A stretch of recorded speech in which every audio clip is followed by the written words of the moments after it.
Ngizokhuluma kudaba olubalekile namhlanje kodwa nje ake ngiqale ngibonge ezintweni engingakhuluma ngazo bafethu ezinye eseyidlulile.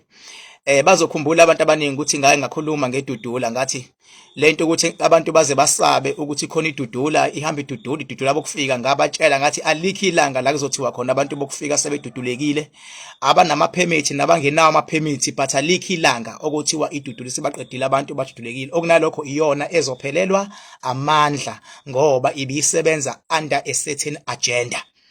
Nangampela ke idudula ke lapho ke amandla ayo aphelile ngoba nje sebenokuhlukana phakathi nangembono. So nje into efana ukuthi ayisekho le yanto eyayihabi isabisa isekho le yanto leyana, yabo. Ngakhuluma yenzeka into ngaphinde ngizokhumbula ngesikhathi inyanga uma balengwe iye lapha yaku Dr 3 second bafike bakhuluma kwasekuthiwa inkantolo leya kaGudluza ungene, so kuzomele noKhehlelezi ahambe aye kofakaza khona. Nizokhumbula ukuthi ngasho ngathi angayi lapho Khehlelezi, angayi lapha ya kaGudluza ungene ngoba lapha ya kuyadlalwa. Ngayibona elilanto ukuthi ke into leya engekho serious. Ngenhlanhla ke uDr 3 second umuntu engimkhonzile futhi noma baleke ngimkhonzile, kodwa mabedlala ngiyakwazi ukubona ukuthi hayi bayayidlalela nje abayona i-threat kunoma ubani. Ngathi Khehlelezi ungayi lapha ngoba vele kuyadlalwa, kodwa ngiyabonga ukuthi kuhambe kwahamba abantu bagcina sebebothi kuyadlalwa. Ekuqaleni ngisasho kwangathi ngiyisa mangithi kuyadlalwa, kodwa bagcina sebebona sekuphuma nengoma ethi mabalengwe imali yase-Absa kwabothi hayi vele kanti kuyayidlala. Weqinisile ukhe ngibhaka ningishayeleke izandla kuleyo ndawo leyo ukuthi angiyikhulumi into engekho. Ngampela uKhehlelezi akazange azaye nangempela futhi kakudlala ngoba wonke umuntu uyabona ukuthi kuyayidlalelwa. Ngaphinda futhi ngathinta udaba elalithinta icala kaSenzomeyiwa, ngasho ngathi kunzima kakhulu ukuthi kunephoyisa elingama lithi uKhelekhuma lowadubula into enzima lizoke lithi bomzukuzu kumpela icala. Nangampela futhi kwathi kuthiwa bazoboshwa kwaphinde futhi kwahlehla kwagcina ngingasenzakalanga lokho, uyabo. So ziningi into engizikhulumile. Ngaphinde ngakhuluma indaba ebithinta inkosi uNyazi leZulu, ngathinta neSilo, ngathinta wonke umuntu. Ngasho ngathi hayi uNyazi leZulu liyinkosi impela ekhonjwe uNkulunkulu, kodwa lasuke lalalela abameli balo, yabo, bethi ayi approach ngalendlela kanti bafuna lilalela uNkulunkulu bethi akwenzeke ngalendlela. Ngabe sengiyaveza futhi ukuthi hayi lithebe ngababameli labe selibakhokhela impela imali bethi bazoyenza ngoba libanika ukuthi ake bazame ngoba liyathanda ukulalela umuntu bengabe ethi kunomnyakazo angawenza, kodwa kuhlambe kwahamba kwabonakala ukuthi yonke leyo mali ibikade iphelela nje ezini. So lokho sekuprovekile. So nalokho futhi bafethu maningakhumbula kahle njengoba why ngikhulume ngabantu abaprominent or abantu abakhulu abadumile, ngenzela ubone ukuthi wena lezi ezakhe inkinga kulula ukudila ngazo, yabo.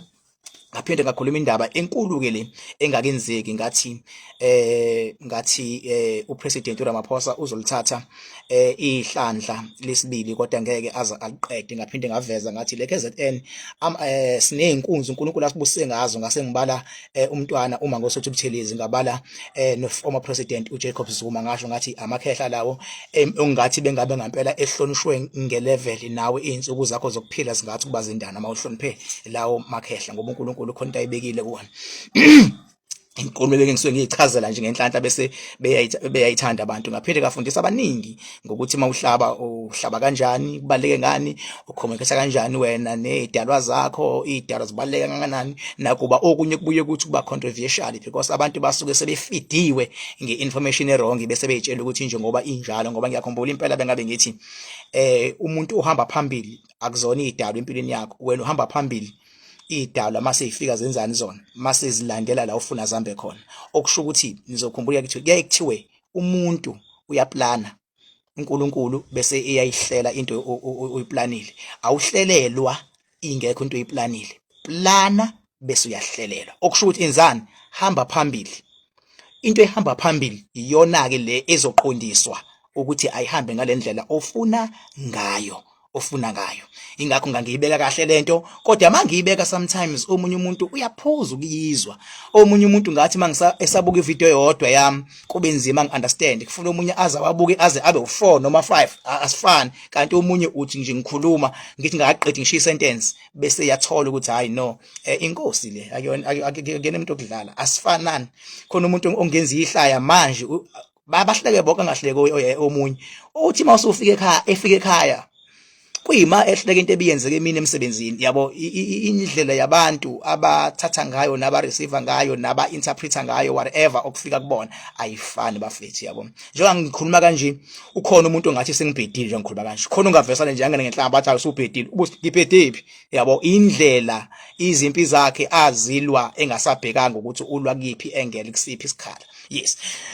Right, namhlanje ngizokhuluma ngodaba olubaluleke kakhulu madoda, kakhulu ngoba ngizothinta udaba oluthinta uMaMkhize ngqo namhlanje ngizothi Shaun ngoba kuyenzeka ukuthi ubone umuntu ephumelele uyibuza ukuthi kwenzakale kanjani ngenhlanhla ngoba ngikhona mina ayikho into oyoyibuza yona ungayitholi labantu abaphatheka kabuhlungu mangikhuluma kanje cha sorry bafethu nina niphatheka kabuhlungu uyabona njengoba ngumelaphi mina ngumelaphi ukulapha kwami ukuthi umuntu akaphile abanye abantu abaguliswa ukuthi banelonda noma banamathumba abanye abantu baguliswa istress abanye abantu baguliswa idepression abanye abantu baguliswa indlela abasuke beattackwa ngayo you understand so ngenkathi mina abanye abantu baguliswa ukuthi umuntu acabanga ukuthi ukucabanga kwakhe sekuphelile yabona kufana nomuntu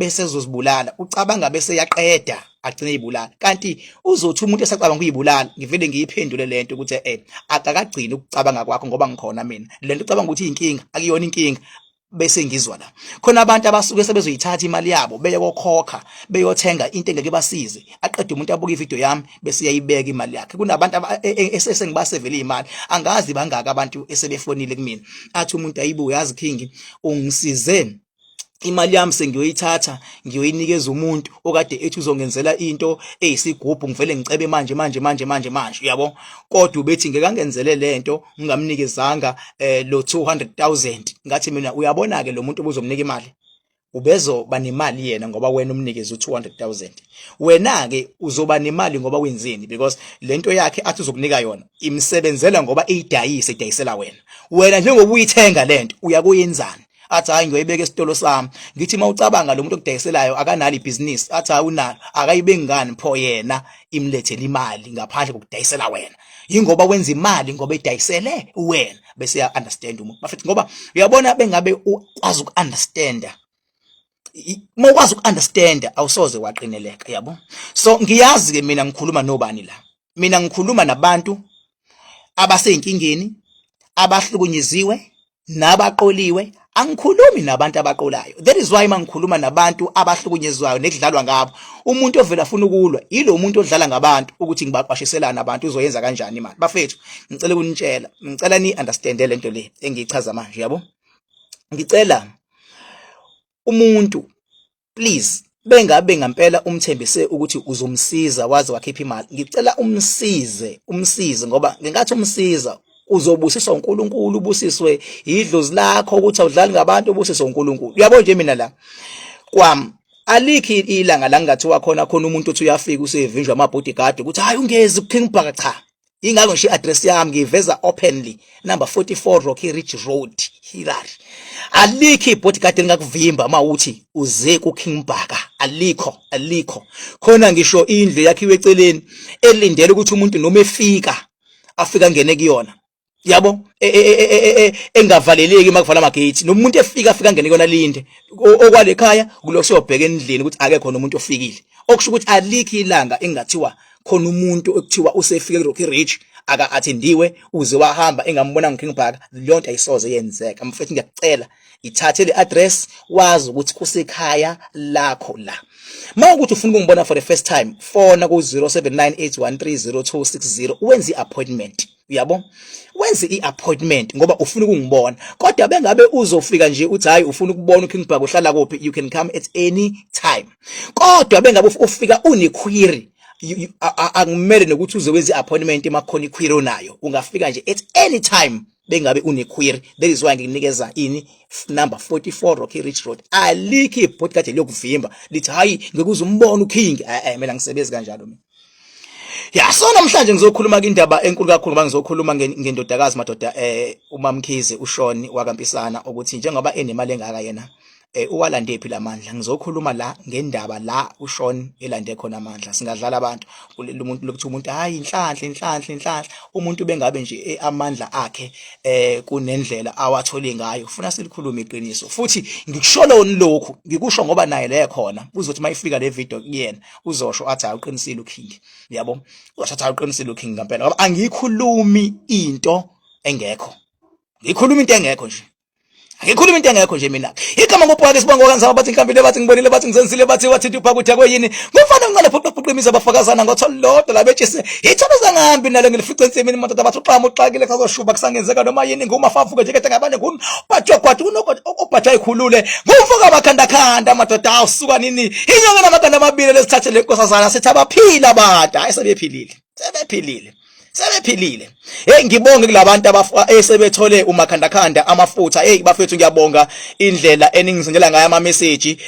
Nibonga ukuthi within nje few days nini makhandakhanda into ziyenzeka khona nje umuntu ebese kucaca ukuthi into zakhe zibophekile wenza amathenda lo bhuti lo yonke into ibophile ayenzeki lutho akwenzeki lutho kodwa ngithebethela makhandakhanda uthi nje khona umsebenzi asewutholile ekuthiwa bayavuma abantu lawo ma SMSN ngabe siyabavezela abantu ukuthi manje ke into yomuntu ihlale iyimfihlo njalo until kuze kube uyena umuntu wenza i-testimonial bengabe sekufike isikhathi kodwa nje mina ngikwazi ukuthi ngithi hawu la ukhona mabura ngiyabonga ukuthi uthe no akuvumelekile kodwa mabura no nawe sibanibani la ukhona ngiyophahluka ngelinye ilanga kodwa ngeke ngiphahluke ngiveza ama details cha never ngiyophahluka nje ngiphahlukile nje ngasho ngathi kunenqwaba ethi King Bhaka umakhandakhanda oil hayi ususizile within few days not even a week. Ngifuna leyo nto ke mina akekho umuntu oyothola makhandakhanda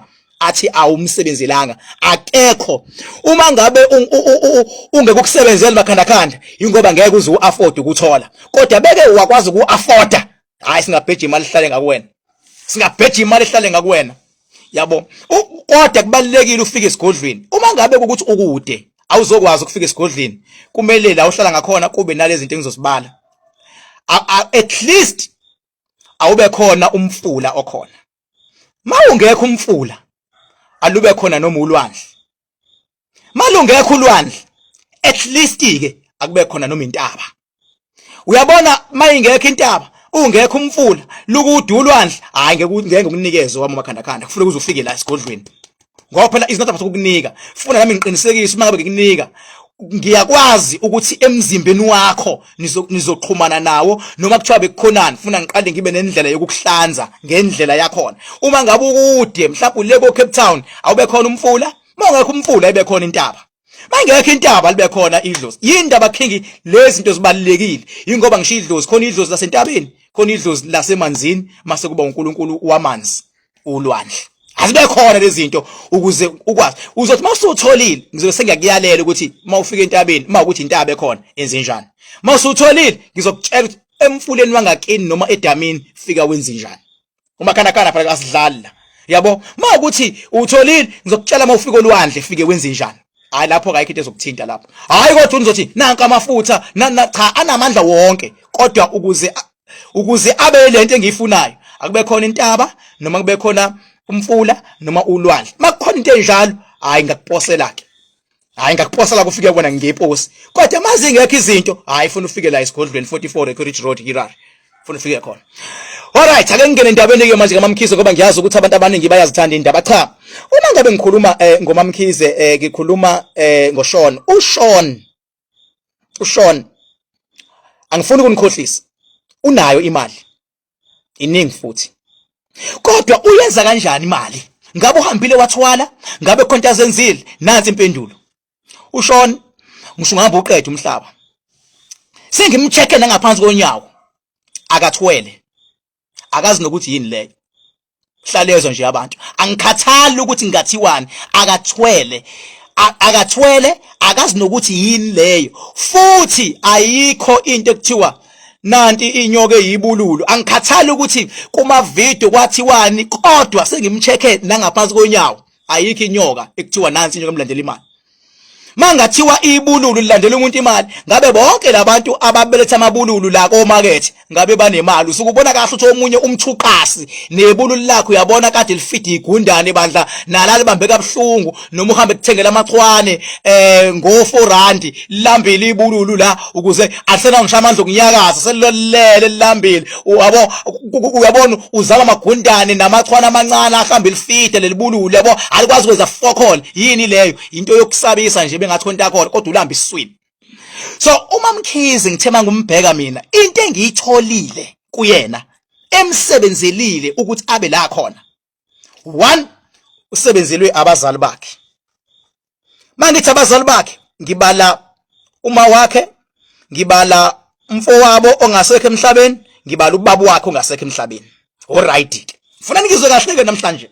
Khona nawe uzofunda ukuhlonipha abantu bakini abalele. Ngifuna ukufundisa kahle lento.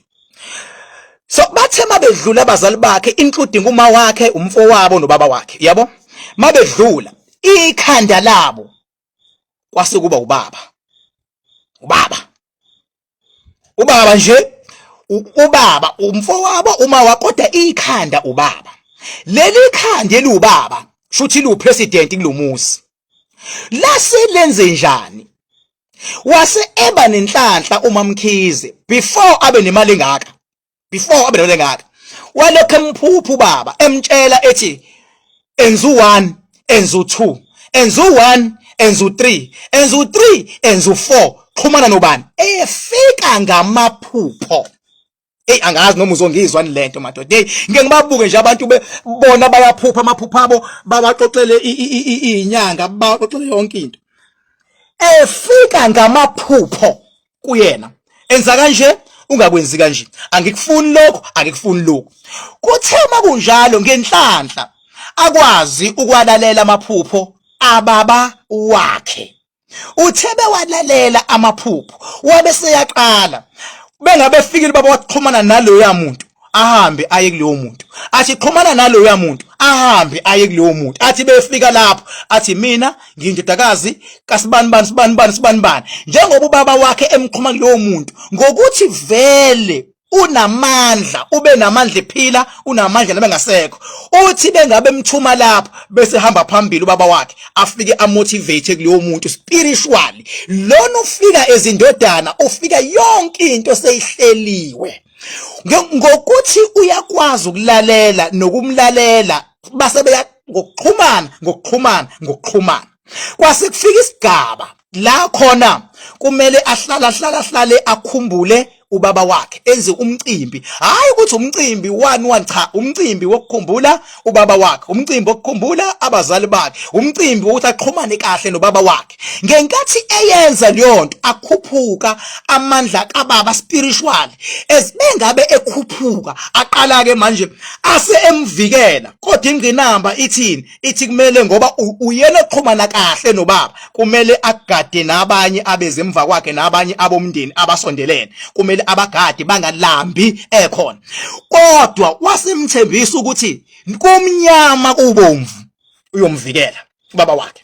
So amandla ababa wakhe owathola kakhulu baba wakhe makhona into ewumcimbana athi ayenzile egameni lika baba wakhe. Uyabona nje ngasasuke manje athi hayi ngisaya kubaba, hayi manje ngisaya ethuneni lababa, hayi manje ngisenzi umcimbi wenkomo ngenzela ubaba noma yabo enze noma yini. Ngenkathi enza lowo mcimbi uthola amandla, bethola amandla ubaba wakhe ukwazi ukuvula yonke into ngoba kune connection.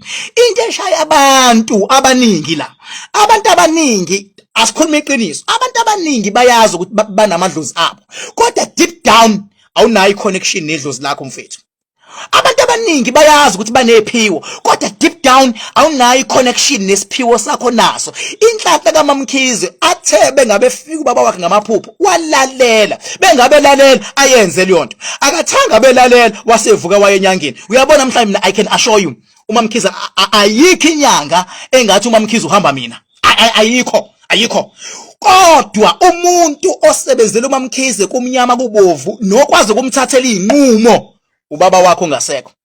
ubaba wakhe bese efika ephuphweni ufika engathi bayaxoxa engathi uyaphila engathi bayabonana mayisefika injena ke lento njengoba uMaMkhize enezinkampani bakhona abasebenzi kakhulukazi lenkampani yakhe ekuthiwa uzikhulisi abagangayo nabantshontshayo uyabona abantshontshayo ngiyakutshela namhlanje ngijeke yonke leyo nto bakhona abantshontshayo abone uMaMkhize ukuthi la kuntshontshiwe la khonto engahambanga ngendlela kodwa bese yathula nobaba wakhe usuke babona bonke laba abantshontshe ngentshela nje mina usuke ebabona bonke laba abantshontshile kodwa besenze njani bese shona phansi abheka indlela azodila ngayo nabo azodila ngayo nalaba abantshontshela uMaMkhize ngoba kade ngibheka nje ukuthi hayi impela lapha enkampanini nje baningi abanye abasebenzi abangasekho abanye basakhona abayivesane babuye bayidalele hey ubaba kaMaMkhize unibuka yonke imove as a result isigwebo seni njengoba nivele nidalela ntshontshe isigwebo seni senithanda ningathandi ngeke ni enjoy imali empilweni yenu ngoba yindaba nintshontshela umuntu ohamba nedlozi eliphilayo elikhulumayo ingakho noma angenze sibonele nje khona ngizothi khona lo muntu ekuthiwa uTha osebenza noMaMkhize akakhethwanga uMaMkhize ukuthi asebenze naye wakhethwa ubaba kaMaMkhize ukuthi amsondeze kuMaMkhize ukuqala lokho okwesibili uMaMkhize ukuhlukana noMpisana akubanga i-decision kaMaMkhize deep down uMaMkhize deep down uMaMkhize uhlukana noMpisana ngaphakathi esamthanda kodwa ngokuthi ubaba kaMaMkhize uyena okade ethi uyaphazamiseka bengabe sebenza ngani ngokushayisana kwabo sometimes indlela bebeshayisana ngayo nebengasathenjwana ngayo nendlela bengathenjwana ngayo kubuye kushayiswane ubesephazamiseka ubaba kaMaMkhize bengabe esebenza ukuthi zonke izinto ezifuna uMaMkhize nefamily yakhe zenzeke besephazamiseka kwase kuphoqa ukuba kubhlungu kunjalo kodwa abahlukani ingakho ngithi mina namhlanje into engiyikhulumayo deep down la ekhona uMaMkhize uyayazi angikhulumi izindaba zabantu kepha ngikhuluma into ebalekile empilweni ngoba ayikho inyanga engasho ukuthi ngizokuhlolela uma ngabe uqala uthi uhlolela umuntu usukukhuluma indaba zakhe lezo azikho inyanga manje ezinga advertise ngama social media ukuzokhuluma izindaba lokho ayikho inyanga engafisi uyokhuluma eredweni iyokhuluma njengamanje mfethu bengabe ukhuluma 1 uyazi ukuthi ukhona 2 khona abantu abaphilayo ngento oyikhipha emlonyeni I so wish ukuthi la ngaphandle engathi abantu namadlozi abo number 1 kumele wazi ukuthi emndenini wakho iliphi leli dlozi leli elikabani elikulwelayo ngenhlanhla uMaMkhize uwazile ukuthi idlozi elingilwelayo ubaba including noma nomfowethu la bebekhona kodwa inhloko ubaba yabo bangabe kulubaba nomama usukelwa ngendlela yakhe nomfana usukelwa kodwa uphambili ubaba and kune communication bafowethu inhliziyo yami la ibhlungu khona nibaningi nibangaka into engishayayo bafethu nicabanga ukuthi ukuphila uyaphila nje mfethu umuntu bephila ugadwe idlozi ugadwe iNkulunkulu kumele ngoba uyabaza abantu bakini iconnection yakho nabantu bakini mfethu abalele unayo yini ubani lo muntu wakini oconnecta naye noma udlala abantu umuntu afike kuwena athi hayibo ngikuphuphelile ngiphuphe kunje usiyostresseka mana ngikutshele mfethu akuphuphelwana ungastresswa yiphupho oxoxele umuntu ethi ukuphuphelile akuphuphelwana ngoba ngeke kube nesiqiniseko umuntu athi ukuphuphelile kanti unamanga ufuna wenze inhloso yakhe uma ngabe abadala befuna ukukhuluma abazokhuluma nawe abangathi abadala befuna ukukhuluma nami kodwa beyokhuluma kudadewethu ayikho leyo nto mabekhuluma nodadewethu imessage iqonde kudadewethu imessage iya la ithunyelwa khona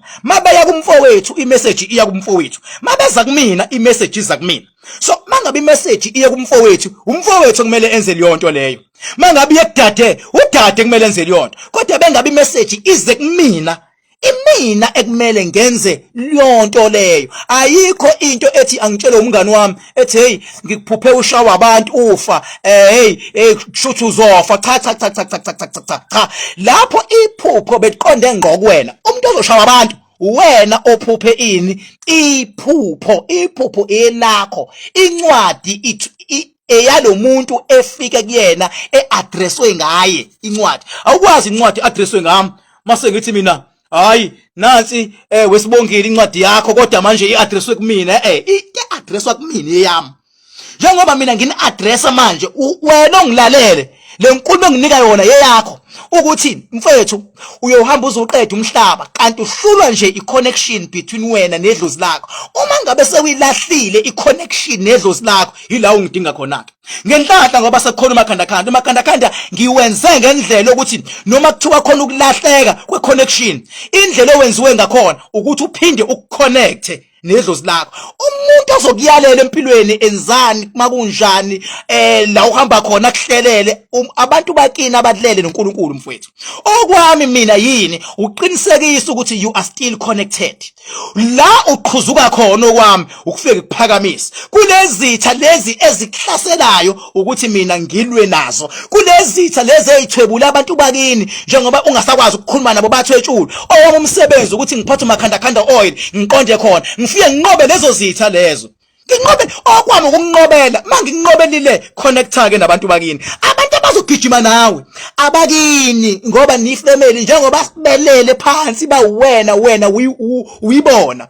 Musa mfethu ukukholelwa inyanga uzokhohlwa abantu bakini. Never.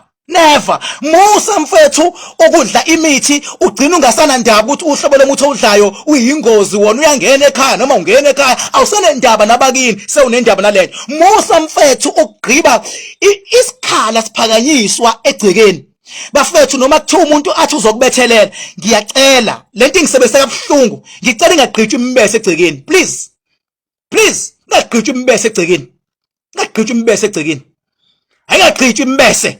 Azingagqitshwa inaliti ngoba kunezinyanga ezingazi lutho evele izogqiba umbese ithi iyacupha. Lo mbese ubhekisa phezulu egcekeni uzohlamba abantu balekhaya. Ngawugqiba umbese egcekeni. Ningabutshala utshwala. Utshala amasavana utshala obhiya yini hayi ngiyacupha ngalawo obhiya njengoba ucupha ngobhiya egcekeni kuzodakwa izingane zalekhaya. Awuyenzi leyo nto leyo. Kunezinto bafethu ezingenziwa. Yinga ngithi nje le ndaba le ake ngicacise kahle ngoba abantu abaningi bashayeka bethi bayalungisa. Bafethu kuleli sonto ningiqolele bandla ngiyazi khona bekumele ngiconsult nabo. Ngibhizi kakhulu lapha ya eplazini angithi phela khona le launch lesinayo le kamakhandakhanda kodwa ke siqedile namhlanje kusukela kusasa wonke umuntu ongifonelayo for i-consultation nomuntu obekumele ngiconsult naye kusuka kusasa ziyaduma nke ngathi kuba nebreak nje kusuka nje lezi insukwana until today. From tomorrow wonke umuntu ebekumele ngiconsult naye leli sonto engaconsultanga naye ngizobe ngiconsulta naye kusuka kusasa usuku lonke nje ngobe ngitshela abantu indaba zabo. Ngifike ngitshele laba abaphezulu la wena mawusufona mase ngikutshele zakho kumele ufonele inamba ethi 0798130260 ukuze wazi ukuthi ibhukhwa kanjani kudingeka malini for my consultation and ukuhlola. Kodwa ingakho nje ngikhuluma ngendaba zalaba ngiyakutshela ayikho inyanga engathi iyathwalisa uMaMkhize.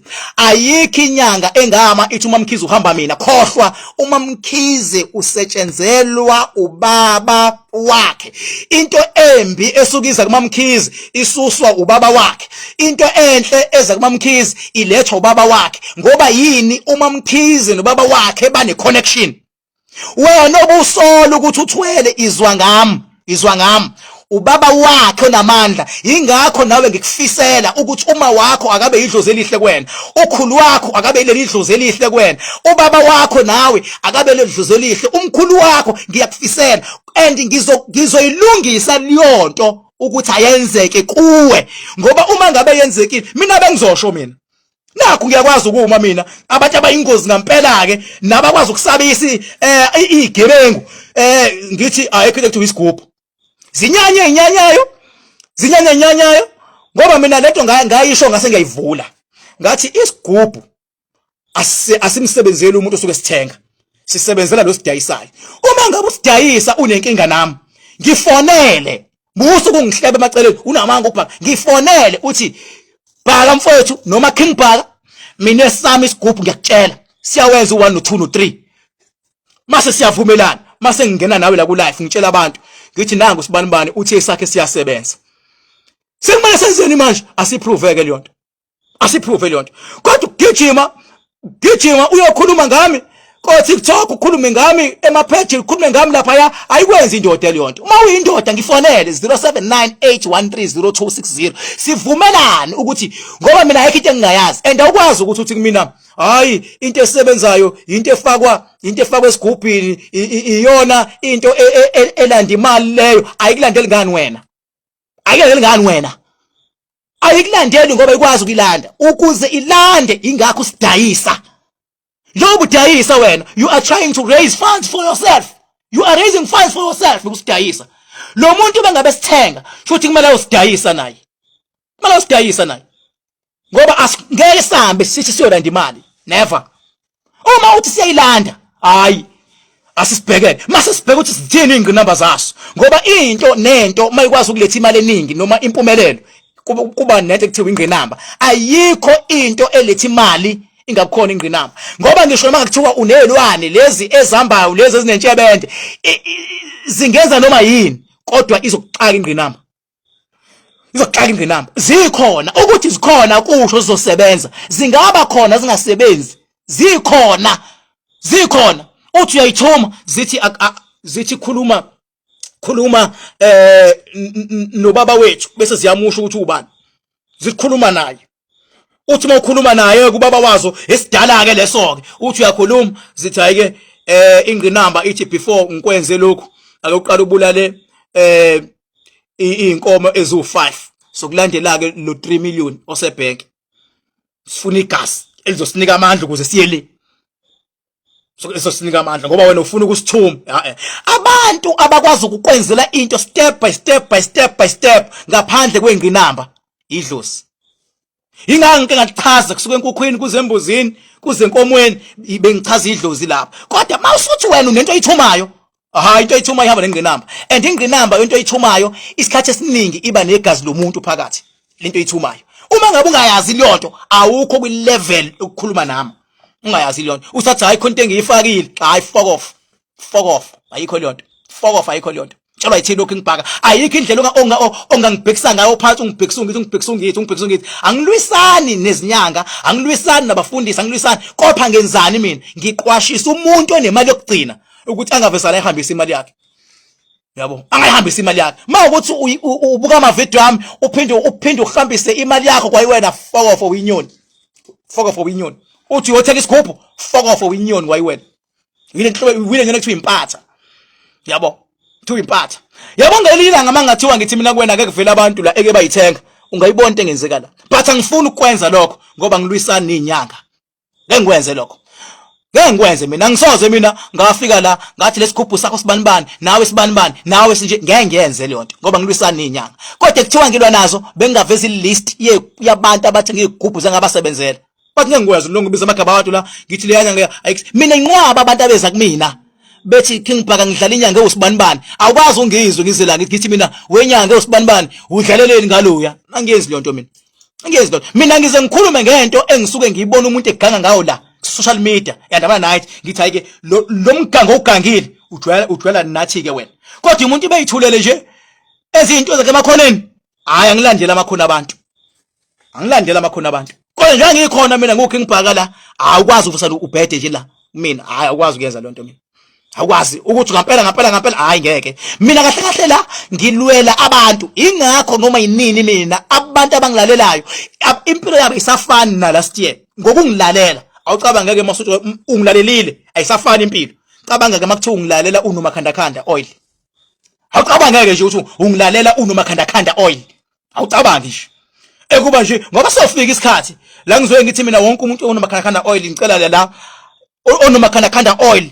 Ngisacela nje la ongena inkinga asho athi nami nginawo king ngokusho lokho lelanga base siyabheka ukuthi umsuse ephi ambekaphi into zami mina ngizozenza practical la ukuthi ubukade unjani usunjani manje ukususepha kubeka makhanda ngoba awuthakathi makhanda no ukuconnecta wena nedlozi lakho masukulwela nemimoya emibi okuzilwane okubulala imoto okuzilwane okuhluphekisayo okuzilwane okunihlomo tshwaleni okuzilwane okuthwebula imali yenu umakhanda uyalwa awusiphe inhlobo ke isilwane yiko nje kuthiwa umakhanda uphenduka uthi uyanqomfa makhanda uyanqomfa yabo so awucabangeke mfethu makuthiwa ngampela ungibuka unomakhanda phela wona makhanda fanele nokuthi unami lapho fanele ukuthi unami and ngiyacela bandla mangabe nuthenga ngiyacela nje wabe uthenga abanye bayaye bathuke indlela oqhamuka uyiyo bayathuka mase ngimnika umuntu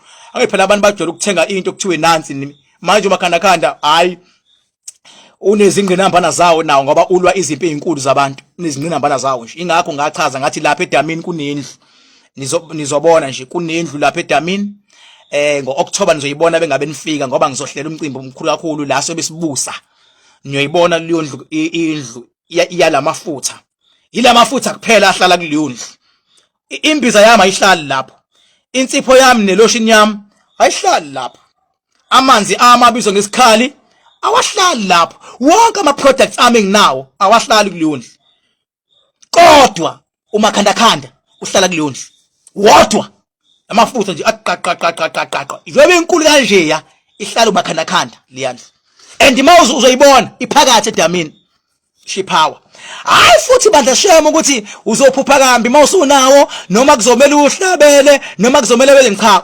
wena uzoconnecta nedlozi lakho into oyenzayo uyokwenzela idlozi lakho hayi makhanda hayi makhanda mawusuthatha sekwenziwe konke awudinge kuvuselelwa kwenziwe konke awudinge kuvuselela makhanda tshela 99 la wena nina senuthengile bafethu kuyabonga senuthengile bafethu please ngicela bafethu nibe in touch and ngicela bonke la bese bewuthengile ngizobanikeza enye number yami eprivate anytime ningifonele bafethu once waba nomakhanda ngicela uyiclaim le number yami le eprivate ngoba 079813 ibuye ibanjwe office khona le yami eprivate okwamanje yaziwa abantu bamakhanda kuphela akekho umuntu ongisifeme la ingifoneli kuyona angihlukani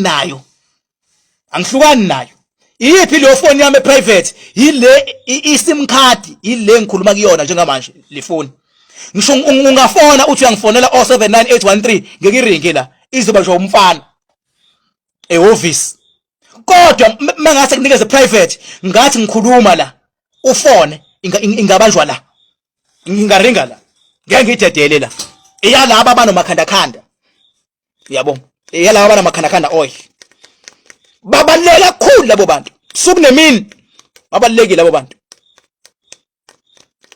sukunemini babalekile labo bantu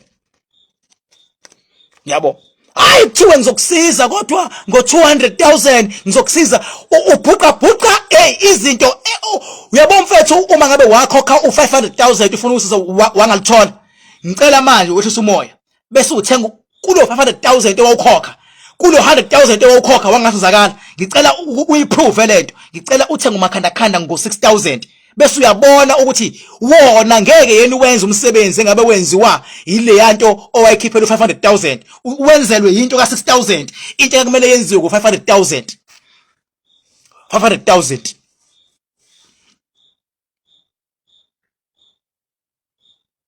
awusuka nini madoda hayi yabona namhlanje bekabonga ngizwanga ngikuphinda ungizwe yiko nje ngithi angicacise kahle le ndaba le ngoba mina ungangibuza noma ubani mina uthi King Bhaka ngicela ungicheckele ubani ukuthi uthwele bethwele umuntu bengabe nelwana ngiyokutshela mina ngithi hayi lo unelwana futhi ngeke ngenze lutho ngeke ngithakathe ngeke akwazi ukungithakatha phela mina ugobela wami uNkulunkulu mina ayike into engithi mangifuna ukuyizwa ngoba nje wasihleli eSouth Africa siyafisa ukwazi ukuthi kwenzakala lezweni sakhile ngoba indaba namaphepha abuya simislead siyafisa ukwazi into ezothi bengabe ngiyishilo bese uyayiprova abanye badinwe ngabo ngoba ngakhuluma ngenkosi uNyasa bengabe sekuvele emaphepheni amaningi kukhulunywa lento kwaze kwakhona ummeli oxoshwayo kunokuthi bangivuma abantu badinwa ukuthi yini kube yimina okwazi ukudonsa lezi ndaba ingoba imina futhi uking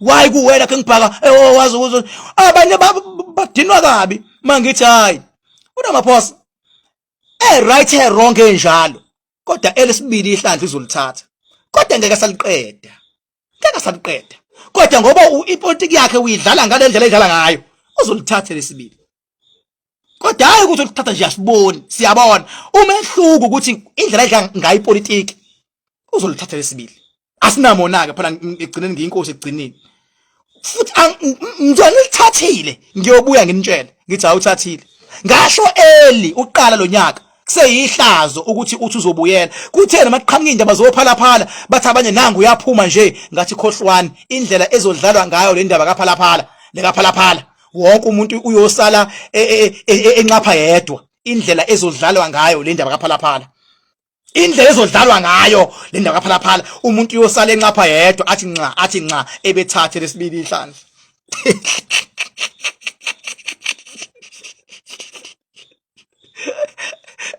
Ekhama ngubhaka isibongo bakansaba bathi ngihambile bathi ngibonile bathi ngizenzile bathi uPhaka udakwe yini ufana mncane kuqaphuqimisa abafakazana ngotho lodwa lametshise madoda ithuluza ngahambi nalo ngilifice ensimini bathi uxhabuxakile kuzoshuba kuzangezeka noma yini ngoba ngoma abavuka nje ngabane ngunogwadobhadwa ikhulule kumfaka amakhandakanda madoda amakhanda amabili elesithathu elenkosazana hey anobuza umphakathi walapha ngasedabeni basha uvalo bebona inkosazana uthingo lwayo luphuza kuleli damu lamakhandakanda luphuza uthingo lenkosazana hey wonke umuntu uyangihlonipha ngani wonke phuze luthi